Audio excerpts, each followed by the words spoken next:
Hi, it's Wednesday. That means it's time for another video edition of Widower Wednesday. I'm Abel Keogh, author of Dating a Widower, and today we're going to discuss what to do with the late wife's things. And this is something that I see a lot in relationships that get pretty serious. So basically, you've been dating a widower for a while, you're to the point where you're talking marriage, you're moving in together, and generally what happens is that the widower has spent probably most of his life living with someone, and they've accumulated a lot of stuff over the course of their marriage.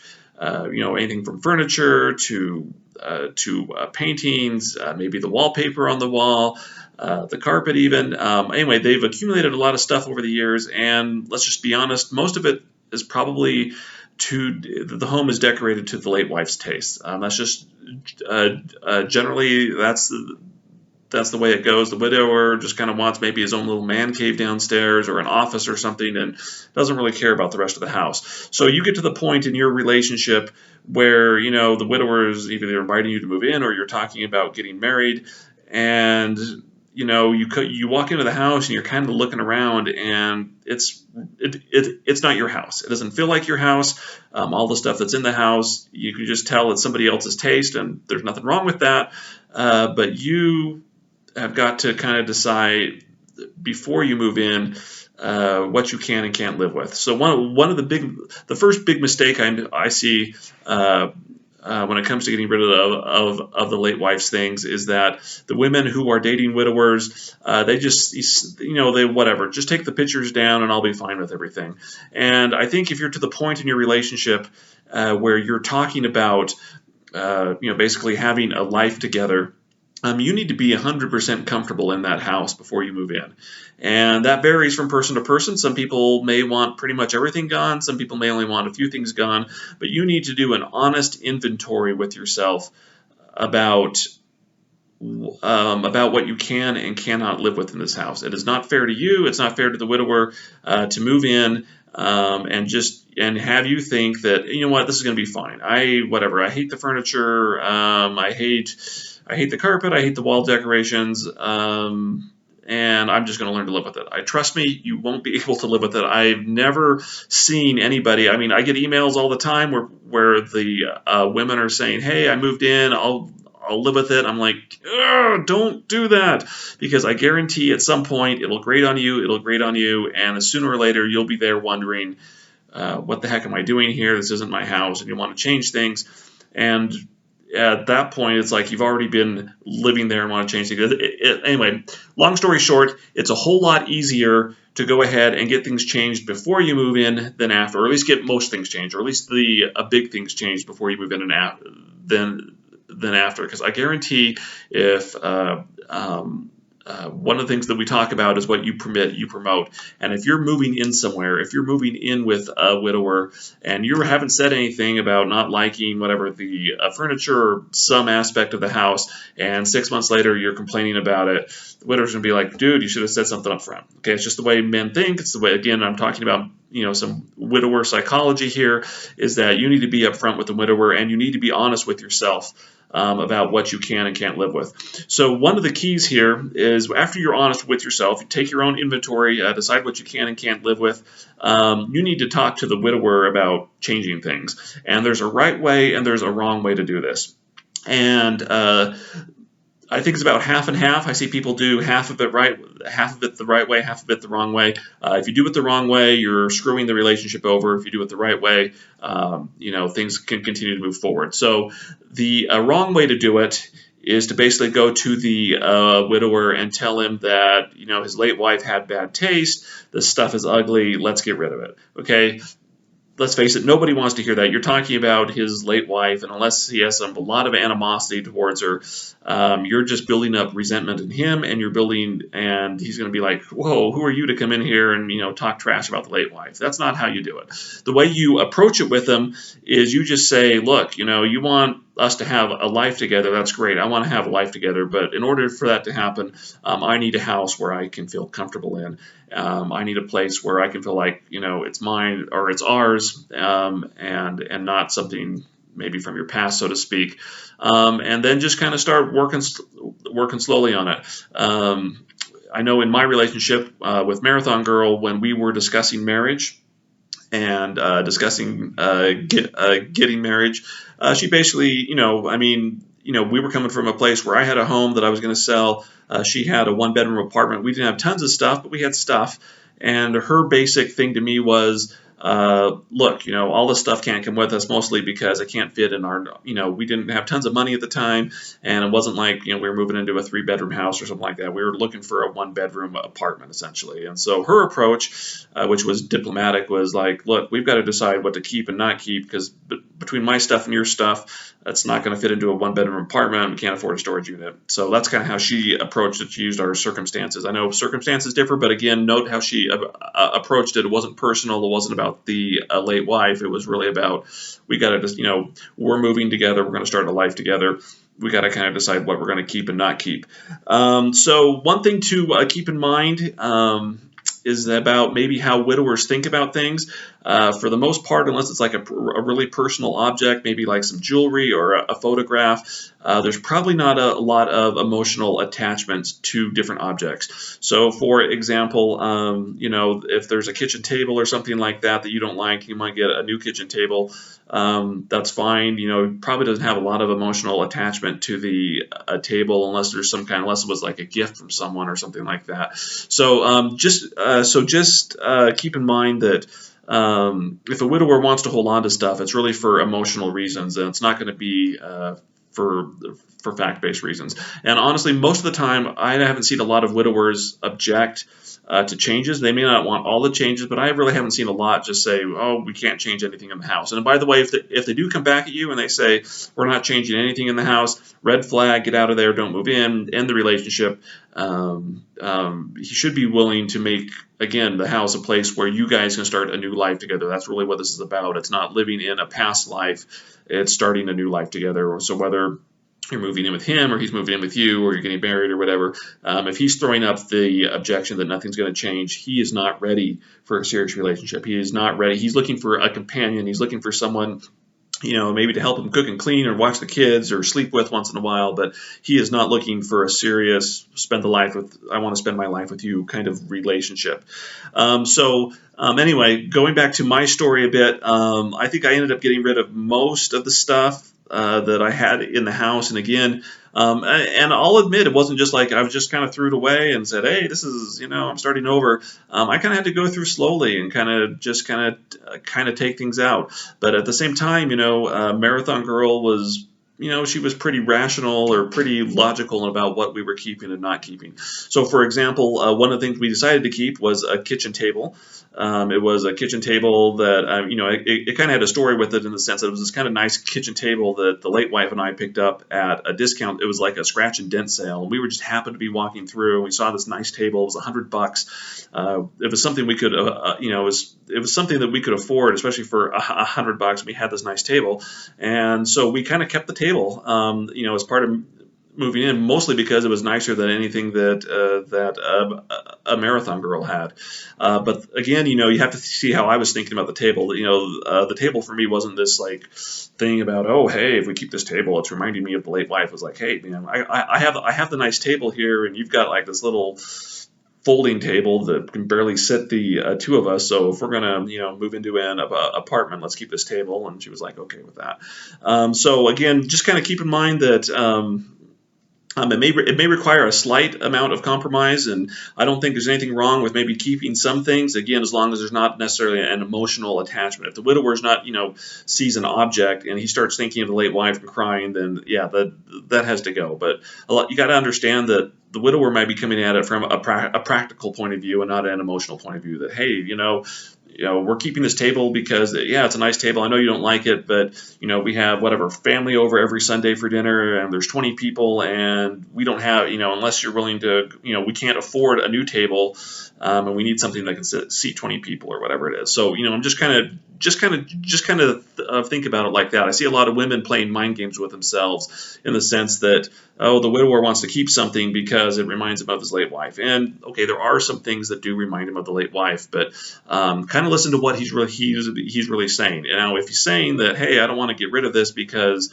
every time I see it, it reminds me of this great vacation that we had. Okay, that's kind of a red flag. But if he's saying that because, maybe we can't afford something new, or maybe because this is the reason we have this, this object and this is how it's used, kind of figure out what you can live with and not not live with. This isn't necessarily, he has to get rid of everything. It's like, well, what does it make sense to get rid of? And that was one of the, so anyway, if you want to know some of the things that Marathon Girl and I kept from my first marriage, the kitchen table was probably the biggest object. There were some books. There might have been a picture or two on the wall that we moved into the apartment and hung up. But honestly, most of that stuff, again, it was mostly for practical reasons, either because we didn't have anything else to replace it. And again, keep in mind that Marathon Girl and I were pretty poor when we got married. We didn't have tons of money. And so cost was a factor too. There was probably some things she wanted to get rid of, and it's like, well, how are we going to afford to replace it? And so again, figure out what you can get rid of and not get rid of. And I've been married to a Marathon Girl for 15 years now, and most of the stuff that we brought over from my first marriage, like the table and the chairs that went with it, and the books and a few other things, most of them are gone now. Just because we started a family, our family grew. Soon that that table that was so big just for the two of us, or even like for one or two kids, was too small, and so we had to buy a new table. And at that point I was like, great, let's get a new table. We need something that can fit the family, not something that we're all cramped around. So again, it wasn't an emotional issue with me; it was a practical issue, and I think that a lot of guys think that way. And a lot of time, you may not be in the finances to just get rid of everything and start over. So, but be honest with yourself. What can you live with? If you have to keep something for a year or two, that's fine. Again, just make sure that there's not a huge emotional attachment to it. And I think in most cases, if you're talking about furniture, things of that nature, if you're talking about the color of the walls, whether it's paint or wallpaper, widowers really aren't attached to that, and honestly, most of them don't care. If you were to go into my house now, it's really decorated the way that Marathon Girl wants. I have my little corner, I have a little work area where it's kind of decorated the way I want, which is really kind of bare bones, but I walk through the house and I just want my wife to be happy. That's really all I want. I want Marathon Girl to be happy in the house that we have. I'm not really thinking that, the wall's this color or the wall's that color. I really don't care. And I think most men, they don't care either. So a few more notes here. So the question is whatever. He agrees to go ahead and get rid of the a bunch of the stuff from their first marriage, whatever it is. Just he agrees to get rid of a lot of stuff. So the question is well, what do you do with it? Storing, again, we'll get to keeping some things and storing some things. There's nothing wrong with keeping some things and storing some things, but we're talking a small amount of things. So let's just say he agrees to get rid of all this stuff. The question is what to do with it. And my suggestion to you is to have any immediate family. So if he has any kids that are maybe out on their own, if there's any immediate family, late wife's family, his family, is to offer it to them and just say, look, we're upgrading our living room or our kitchen or whatever it is that we're doing. Do you guys want the stuff? And I would suggest going to a family first and just saying, is this something that you guys can use or want? And if somebody wants it, let them take it. If you have friends, or if family declines, you can go out a little farther. I know that in our neighborhood we have like a little private neighborhood Facebook group, and I'd say several times a week people are getting rid of stuff. It's like, hey, I have this table that nobody wants. Does anybody in the neighborhood want it? Sometimes they sell it, sometimes they give it away. We actually just gave away a couch. It has nothing to do with any previous marriage, but Marathon Girl and I had this old couch for a while. Finally, we were able to afford to get a new one, and we ended up giving the old one away to a bunch of college students that were looking to, that were looking to go ahead and furnish their apartment. There's ways to get rid of stuff, and if you can't get rid of it, if people can't come and pick it up, there's thrift stores. And as a last case scenario, you can put it in a truck and dump it off at a landfill. So really, that's my suggestion on how to get rid of it. Now, one important thing is that when widowers, that it's important that if the widower is willing to change and give some stuff up, that he's the one that's actually, or he's, with with you, he's actually removing the stuff. I've seen women make the mistake of they don't like something, so they just say, hey, I don't like this picture or whatever, let's get rid of it. And the widower goes ahead and he says, okay, whatever, you take it down, and they take it down, and then 2 months later, the widower's like, I want that picture back. I never really said you could do it. The widower needs to be the one giving this stuff away. Okay, and again, part of it is for practical reasons, but really the big thing is that the widower needs to be the one to decide, I'm fine giving away this table, I'm fine giving away these photographs, or whatever it is he's choosing to give away. He needs to be the one doing that. And there's an emotional, there's kind of a psychological reason for it. I think, personally, I think just being there and giving away the past, making that effort helps kind of start a new chapter in somebody's life. You go ahead and do that, and there's something it's part of the moving on process, I guess, is like taking things from the past and giving it away. I know that when we were cleaning out my house in order to move in, again, there was stuff, and Marathon Girl was pretty open and honest about what she wanted to keep and didn't want to keep, but I was the one throwing it away. It wasn't her doing it. I was the one deciding, calling friends and family, seeing if they wanted some of this stuff. I was the one doing that. She was there, if I needed help moving something outside, she was more than happy to help me do that, more than happy to take, maybe take a picture down off the wall, but I was the one that was actually giving the actual stuff away. And again, I think, just psychologically, that was something really good for me. Again, it's just, that I was the one actually willing to go ahead and part with that. Just keep that in mind, and also keep in mind there's nothing wrong with keeping stuff too. If there's something that you really like I've heard from from women dating widowers, moved in and said, wow, she had this really great cookware set. There was no way I was ever able to afford anything like this, and so I kept it. Or she had this that I liked, and again, unless the widower has an really tight emotional attachment to that object, there's nothing wrong. If you like something, then go ahead and keep it. Again, I guess one of the objects, I said cookware, that just reminded me, one of the objects that we kept, this is something I bought when the late wife and I were very first married. I bought this really cool waffle iron. Well, we still have it. Well, we have a second one now because the first one, we have a bunch of kids now, and the first one only makes 2 at a time, but we've kept it over the years, and because it's an awesome waffle iron. So again, it was something that she wanted. She was like, "Oh, dude, this is cool. Let's keep it." It was from my first marriage. I don't have any emotional attachment to it, but it makes good waffles. That's my emotional attachment, is I get good waffles out of it. So again, if there is stuff that you like, don't be afraid to actually keep it. Just kind of maybe make sure that the widower himself doesn't have an emotional attachment to it.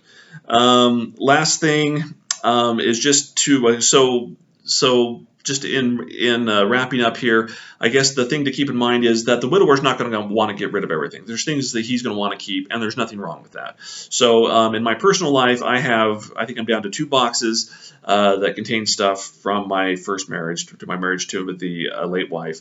And basically, I opened the box 4 or 5 times over the 15 years that Marathon Girl and I have been married. And honestly, the only time I've really opened it up is because I've needed something out of the box. There's some legal documents in there.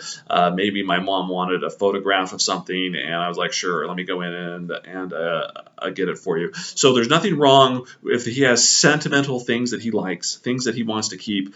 There's nothing wrong with keeping those, but they kind of need to be out of sight, out of mind. Because I guarantee you, the way widowers think is you put it in the box, and so they've kind of kept it, and you put the box in the attic, in the garage, in the basement, wherever you can store it, and 24 hours later, he's forgotten about the box. The box is not there. The object in the box isn't there anymore, but in some mind, in his mind, he's thinking, okay, it's there, and I was able to keep some things. So if there are things that he has an emotional attachment to, it's okay to keep them. Let's just make sure that we're not keeping everything, that we're, that there's some stuff, that he can keep, and he can keep those things in a box, and that box can be, again, somewhere that's out of sight, out of mind, or somewhere, that he's not going to see it on pretty much a daily basis. So people always ask, well, what's in your box? what have I kept? And again, I haven't looked at the box for a few years, so going off the top of my head, I know that there's photographs in there from our life together.